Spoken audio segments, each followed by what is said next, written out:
Hi friends, இன்றைக்கி வாழை கருவாடு வறுவல் பண்ண போகிறேன். நான் எப்படி செஞ்சேன்னு சொல்லிட்டு பார்க்கலாம் வாங்க. இப்போ தேவையான அளவு இதுக்கு புளி ஊற வச்சுக்கிறேன். கருவாடு கொஞ்சமாக எடுத்துருக்கிறதால புளி கொஞ்சமாக எடுத்துருக்கிறேன்.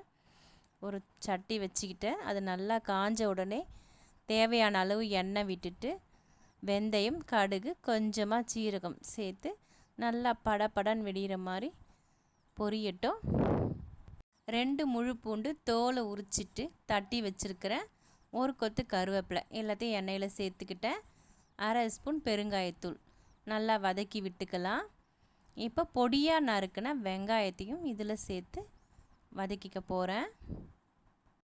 வெங்காயம் நல்லாவே வதக்கிக்கலாம், நல்லா சுருண்டு வந்துடட்டும். இப்போ தக்காளி சேர்த்துக்கிறேன். தக்காளி நல்லா பழுத்த பழமாக எடுத்துக்கோங்க.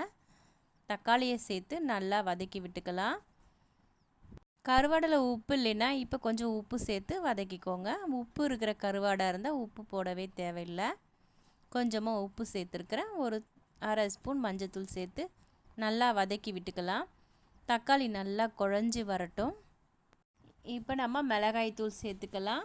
சிம்பிளான செய்முறை தான், ஆனால் டேஸ்ட்டு சூப்பராக இருக்கும். தேவையான அளவு மிளகாய்த்தூள், வீட்டில் அரைச்ச மிளகாய்த்தூள் சேர்த்துக்கிறேன். நல்லா வதக்கி விட்டுக்கலாம்.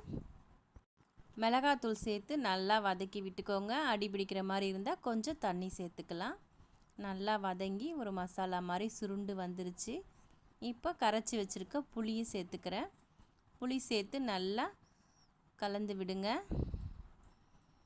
இப்போ கழுவி வச்சுருக்கிற கருவாடை அதில் சேர்த்துக்கலாம். கருவாடு சேர்த்து நல்லா பெரட்டி விடுங்க. அப்படியே ஒரு 5 நிமிஷம் இருந்தால் போதும், கருவாடு நல்லா வெந்து வந்துடும். மசாலாவோட சேர்த்து நல்லா கலந்து விட்டுக்கோங்க. இந்த மாதிரி நெத்திலி கருவாடில் பண்ணும்போது ரொம்ப நல்லாயிருக்கும். எனக்கு நெத்திலி கருவாடு கிடைக்கல.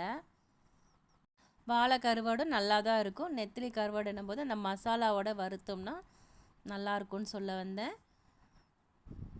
நல்லா கலந்து விட்டாச்சு. 5 நிமிஷம் நல்லா வெந்து வந்துருச்சு. கருவாடும் நல்லா வெந்துருச்சு. கருவாடு வறுவல் ரெடி ஆயிடுச்சு. நல்லா சூப்பரான கருவாடு வறுவல் ரெடி. இப்போ சுட சுட சாதத்தோடு சேர்த்து பிசைஞ்சு சாப்பிடலாம். யாருக்கெல்லாம் கருவாடு பிடிக்குமோ அவங்களாம் ஒரு லைக் போடுங்க.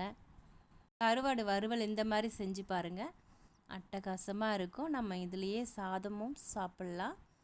சாதத்தோடு சேர்த்து இந்த மசாலாவில் சாதம் பிசைஞ்சு சாப்பிட்டோன்னா அவ்வளோ ருசியாக இருக்குங்க.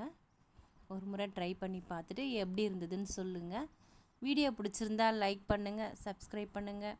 Thank you friends.